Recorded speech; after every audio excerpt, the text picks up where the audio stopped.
Welcome to Game Scope. Today, we are absolutely hitting the gridiron. We're doing a comprehensive review roundup for college football 26. It made that huge comeback last year, right? Highly anticipated.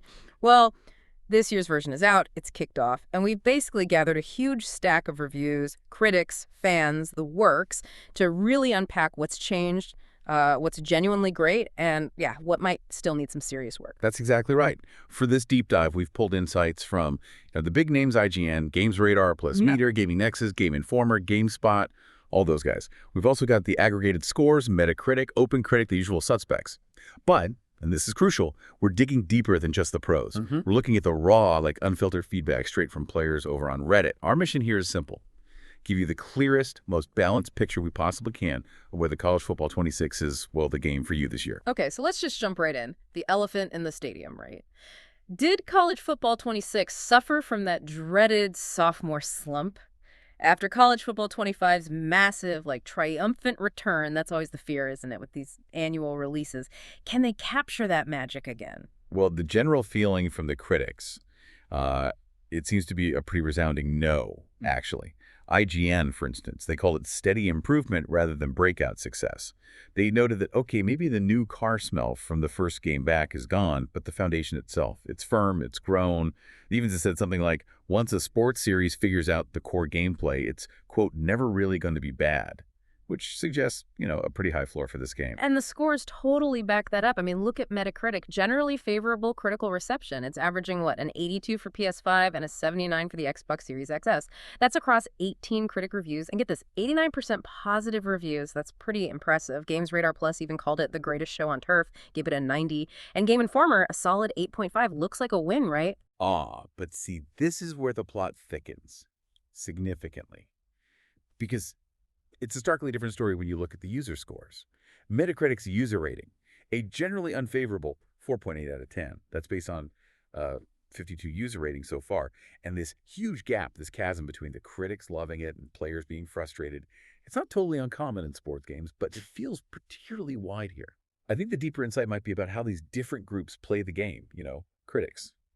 They're often on tight deadlines. They focus on that core loop, maybe the big flagship modes like Dynasty, which, it seemed to have delivered. But players, they're sinking hundreds of hours into everything. They uncover those persistent little annoyances, the grind and road to glory, maybe that wear and tear system we'll get to. It's just a crucial reminder, isn't it, that a good core game doesn't always mean a good overall experience for the really dedicated fans. That's a really, really important distinction. Yeah, it's not just what's in the game. It's how it feels playing it day in, day out. Okay, all right, let's start with the positives then, the touchdowns. What did critics and, a good chunk of players absolutely love about college football 26? What explains those high critic scores? Right, well, authenticity and presentation. Those are huge wins this year, across the board. Reviewers consistently praise how much more it genuinely feels like real college football. We're talking those big, iconic, spine-tingling moments. 100,000 fans screaming Mr. Brightside at Michigan. Virginia Tech's Enter Sandhand walkout where the stadium literally shakes. Oklahoma's Sooner Schooner galloping across the field. South Carolina's Cockaboose train cars, all that stuff. GameSpot even specifically highlighted dozens of new mascots and updated runouts, even for smaller, maybe less famous teams. It shows that attention to detail isn't just reserved for the big Power 5 schools. It's spread out. Oh, that's fantastic. So it's not just the usual suspects getting all the love. That regional flavor, those unique traditions, that's honestly what makes college football so special, right? Sounds like they really captured the atmosphere. Exactly. And complementing that visual stuff, the sound design, massive improvement from last year. Huge. We're getting actual marching band covers of popular songs, like Shabuzi's A Bar Song or Miley Cyrus's Flowers, done by a marching band. Games Radar Plus even said the soundtrack will have you, quote, increasing the volume, which, let's be honest, is high praise for a sports game soundtrack. Usually you mute those after about 3 hours. It just adds so much to the immersion. Okay, beyond the atmosphere, which sounds amazing, one thing that kept popping up in the review, something that added real depth, was this focus on rivalries and the trophy room. Can you tell us a bit more about that? Because that sounds like a really smart idea to me. Oh, it really is. Games Radar Plus flat out said no sim has properly nailed the intensity and atmosphere of a heated derby until now. High praise. The game features, get this, 85 true-to-life rivalry trophies you can compete for. Everything from the famous Paul Bunyan's axe, Wisconsin, Minnesota, down to some really quirky niche ones like the Silver Bowl of Crabs from Maryland Navy. And here's the kicker. Unlocking these trophies actually puts them in your virtual trophy room, complete with historical data about the rivalry and the trophy itself. Gaming Nexus also mentioned the trophy room was a really welcome return, especially for Dynasty mode. It gives you this tangible sense of achievement over your long campaigns. That's absolutely ingenious because suddenly even those quick play now matches, right, Yeah. the ones you just jump into for fun, they feel like they have stakes. You're not just playing a random game, you're playing to win that specific, weird, wonderful trophy for your collection. Adds so much replayability outside the main modes. Totally. Okay, moving on to the actual gameplay, the on-field stuff. IGN's point about, once a sports series solves the gameplay, it's never really bad. That seems to hold true here. College Football 26 clearly builds on what was already a very strong foundation from last year. Gaming Nexus went even further, calling it the best-feeling football game I've ever played. Bold statement.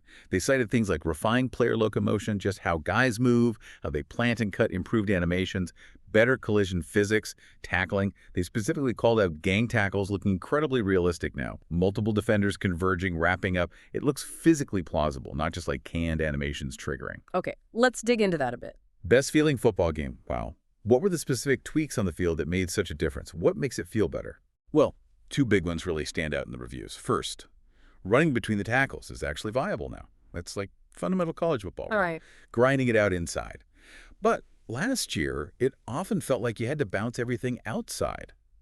Now, you can actually run power schemes effectively. Big change. Second, and this is huge, defenders now have to actually see the ball to intercept it.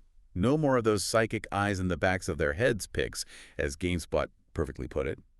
If a defender's turned around or screened, okay, maybe they can bat it down, but they aren't magically tracking and picking off balls they couldn't possibly see. Feels much fairer, much more realistic. Things like dynamic subs, swapping guys quickly without pausing, and custom defensive zones also got a lot of praise for adding tactical depth. Right, okay. And what about the long haul, dynasty mode? That's the heart and soul of this game for so many players, isn't it? Is that where the depth really shines through? Well, absolutely. Dynasty mode is still the flagship, no question.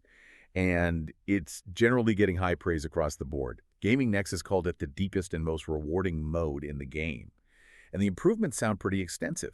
You've got over 300 real-world coaches now, each with their own tendencies, playbook skills. Makes hiring and firing way more meaningful. If you create a coach, there's way more customization, apparently, right down to their coaching philosophy. And the level cap for coaches is up to 100 now, from 50, so more long-term progression. Recruiting, that massive part of Dynasty, they've tried to make it deeper but also streamline it a bit, which is tricky, right? So like team needs are pinned right at the top of the menu now. You instantly see what positions you got to target. Regional recruiting costs fewer hours, encouraging you to maybe build up local pipelines. And the transfer portal, it's massively expanded. Over 2,000 players in there now. Adds this whole other layer of chaos and strategy. Managing your roster isn't just recruiting freshmen anymore. A lot of the Reddit guys, especially the dedicated Dynasty guys, they seem to see it as a huge upgrade. Better immersion, deeper stats, visible player development traits, things they used to track on spreadsheets. They feel like they can finally really sculpt their program. Okay, so listening to all that, it sounds almost perfect, doesn't it? Amazing atmosphere, detailed gameplay, super deep dynasty mode. But, like we said right at the start, those user scores tell a very, very different story. A much more frustrated story. So, where did College Football 26 stumble? Where do the wheels really properly come off for the average player who bought this game? Yeah, let's not sugarcoat it. Road to Glory mode seems to be a major, major pain point. It's highlighted by pretty much every critic, and boy do you hear about it from users on Reddit. Gaming Nexus literally called the running back AI for your own team semi-brain dead. Leads to incredibly frustrating moments in practice drills and in actual games. Wait, hang on. Your own running back is running into your lineman instead of hitting the hole you just created? That sounds like the kind of thing that makes you want to throw your controller, especially in a mode where you're supposed to be the star and every single play matters for your progression. Absolutely infuriating. It really is, apparently. GameSpot and IGN both basically said the whole high school part of Road to Glory needs a complete overhaul. Yeah. You're playing these weird fragmented drives instead of full games, which just kills the flow. Challenges seem to exist in some kind of vacuum. Like, you might complete the objective, say, get 2 first downs, but you did it on drive 1, and the challenge was for drive 3, so Tough luck, doesn't count. Huh. Even worse, you can apparently break off a one-play, 80-yard touchdown run, and your star rating for the drive goes down because you didn't meet some arbitrary side goal first, like get 3 first downs. You score a touchdown and get penalized. That makes absolutely no sense. Yeah, it sounds completely counterintuitive. One Reddit user summed up the frustration perfectly, just saying they felt like they got 0.8 seconds to throw no matter what. Just paints a picture of feeling totally helpless because of the mode's structure or AI. Wow. Okay, that definitely doesn't sound fun or engaging. Especially for what should be a power fantasy mode, right? Living out your college career. What about other modes? Or just general bugs causing headaches? Well, there's the wear and tear system. According to Gaming Nexus, again, not mincing words, it's completely broken. They said players get injured almost constantly, like nearly every play, late in games, especially in the fourth quarter. It stops the clock constantly, makes close games almost unbearable to finish. And this isn't just a minor annoyance. Think about Dynasty mode, where managing player health is key. If this system is busted, it totally disrupts your team's strategy. It basically forces endless pauses and pretty much encourages you to just turn the feature off entirely, which kind of defeats the purpose of adding it, right? They strongly recommend disabling it. Ouch. Yeah, they are definitely not pulling any punches there. That sounds like it could absolutely wreck the flow and the strategy of a close game, never mind managing a whole season. Exactly. And beyond those big ones, there are other recurring criticisms, little things that add up, The commentary team, generally seen as strong and improvement, but sometimes it lacks specific context for the situation on the field or uses generic phrases like the linebacker instead of the player's name. Kind of takes you out of it. GameSpot mentioned that a lot of the expanded playbook, all those cool new plays, they aren't actually included in the default coach suggestions. So you have to manually dig through the playbook mid-game to find them. Bit of a hassle. Then you hear about just general brain-dead AI logic sometimes. Especially offensive line blocking seems to be a sore spot, leading to cheap sacks. People talk about magnet players, defenders warping unnaturally to the ball, and animation cheese, where you make the perfect read, the perfect throw, but your receiver gets stuck in some bizarre unresponsive animation and drops it. One user on Reddit even said they debated getting a refund because the gameplay felt light years worse than last year, at least initially, before a patch apparently improved things a bit. So yeah, it's clear that while the core might be solid, there are definitely some significant frustrating issues still floating around. Man, it really does sound like a classic mixed bag then. Some really significant, genuinely welcome improvements, especially in Atmosphere and Dynasty, but then marred by these really glaring, frustrating problems in other areas, particularly Road to Glory. Given those glowing critic reviews we talked about, it's still kind of hard to square that with the generally unfavorable user rating. So, okay, bottom line it for us. What does this all mean for you, the listener, sitting there thinking about picking up College Football 26? Should you buy it, wait for patches, maybe skip it? Look, College Football 26 is, without a doubt, a significant upgrade in presentation and that on-field gameplay feel, especially if you're primarily a Dynasty mode player or you just love soaking in that authentic college atmosphere. It's detailed, it feels authentic. Those rivalries add a fantastic sense of purpose. If Dynasty is your jam and you enjoy the core football simulation, you're probably going to be very happy with the refinements they've made. But there's always a but, isn't there? You absolutely need to be aware of those maggots inside a gorgeously ripe strawberry issues, as one review so vividly put it. Road to Glory, in particular, seems like it's maybe best avoided for now, or at least go in with very managed expectations. It sounds like a consistent source of frustration, genuinely broken for a lot of folks. And that wear and tear system, you might find yourself needing to tweak the settings or just switch it off completely to avoid pulling your hair out with constant injury stoppages. Yeah, exactly. The game definitely avoids that sophomore slump scenario where it's actually worse than the previous year. It is an improvement, but it feels more like a refinement, an expansion on last year's foundation rather than some revolutionary leap forward. So if you loved last year's game, you'll likely really enjoy the improvements here, especially the smarter gameplay nuances and the deeper Dynasty features if you're new to the series. The core football experience itself is solid, engaging, and yeah, it probably offers the best college football simulation out there right now. However, if you're going in expecting a completely polished, bug-free experience across every single mode, or if Road to Glory is genuinely your main reason for buying it, you want that personal player journey. You might run into some pretty significant hurdles that could really sour the whole experience for you. It's good, maybe even very good in places, but it definitely has its share of frustrations. And that kind of leads us to a bigger question about where this series goes next, doesn't it? It does. Because look, College Football 26, it's successfully built on that strong foundation. It proved the comeback wasn't just a one-hit wonder, but as any real college football fan knows, right?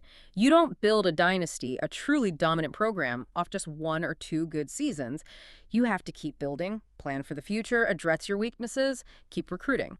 And that brings us nicely to our provocative thought for this deep dive. In this world of annual sports releases, with the pressure to deliver every single year, how much steady improvement is actually enough to satisfy a really demanding, really invested player base? Yeah, and what's it going to take for college football 27 or 28 to go from just very good to genuinely great, to stand among the all-time classic sports games?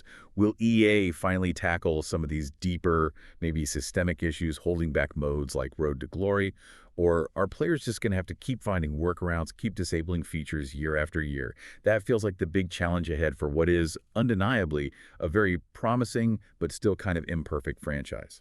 Lots to think about there. Well, that's all the time we have for this deep dive. Thanks so much for listening, and join us next time on GameScope.